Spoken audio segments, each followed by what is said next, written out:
Hello students, आपका RRB clerk prelims का आज 14 अगस्त का पहला शिफ्ट ओवर हो चुका है। इसका एनालिसिस मैं आपको बता देता हूँ, जो एग्जाम एनालिसिस है।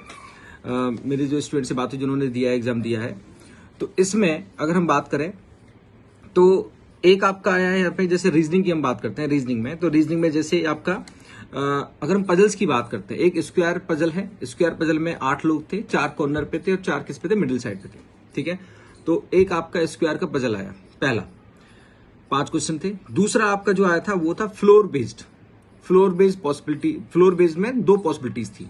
फ्लोर बेस्ड की बात करें तो उसमें 2 पॉसिबिलिटीज थी, उसमें भी 5 क्वेश्चन था, 7 फ्लोर थे। ठीक है, अगर हम आगे बात करते हैं बॉक्स बेस्ड जो पजल थोड़ा सा मॉडरेट था और बॉक्स बेस्ड में भी आपके 5 क्वेश्चन थे, बॉक्सेस को अरेंज करना था। तो ये आपके पजल का पार्ट है। अच्छा, इसमें ऑर्डर रैंकिंग के 3 से 4 सवाल आए थे।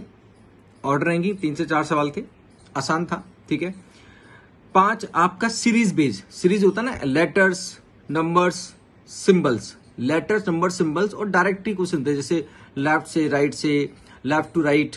आपको बताना था कि भाई जैसे 7 to the right of 6 from left, ऐसे करके। तो सीरीज के आपके 5 क्वेश्चन थे। चाइनीज कोडिंग आई थी, डायरेक्ट सी चाइनीज कोडिंग, और चाइनीज कोडिंग के आपके 5 क्वेश्चन थे। उसके अलावा आपका डायरेक्शन आया था, 3 क्वेश्चन थे डायरेक्शन के 3 सवाल आए थे। और फिर आपका मिसलेनियस था, मिसलेनियस जैसे वर्ड्स अरेंजमेंट हो गया। ठीक है, तो वर्ड्स अरेंजमेंट में आपको पूछा गया था। तो ये आपके जो रीजनिंग का रिव्यू है। रीजनिंग में puzzle square based, box based, floor based. ठीक है, आपका Chinese coding, directions, order ranking, alphabetical series and सब मिसलेनियस पार्ट।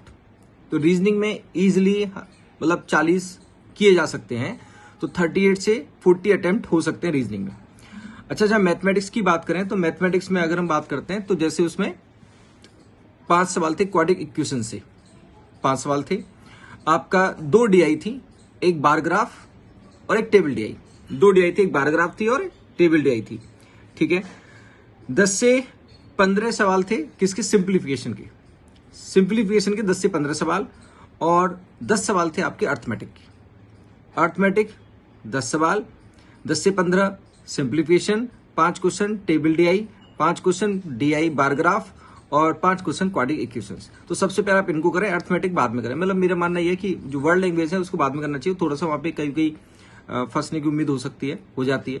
तो मैथमेटिक्स में आपका इस तरह का था, और मैथमेटिक्स में इजिली कर सकते हैं, मतलब 35 तक कर सकते हैं, 30 से 35 तक कर सकते हैं। रीजनिंग में 38 से 40 कर सकते हैं। तो जिनका आगे फर्दर शिफ्ट में एग्जाम है, ऑल द बेस्ट, अच्छे से करें। और सबसे बड़ी बात है, एक्यूरेसी को बिल्कुल ध्यान में रखें, एक्यूरेसी बिल्कुल भी कंप्रोमाइज नहीं करनी है। Thank you so much, all the best.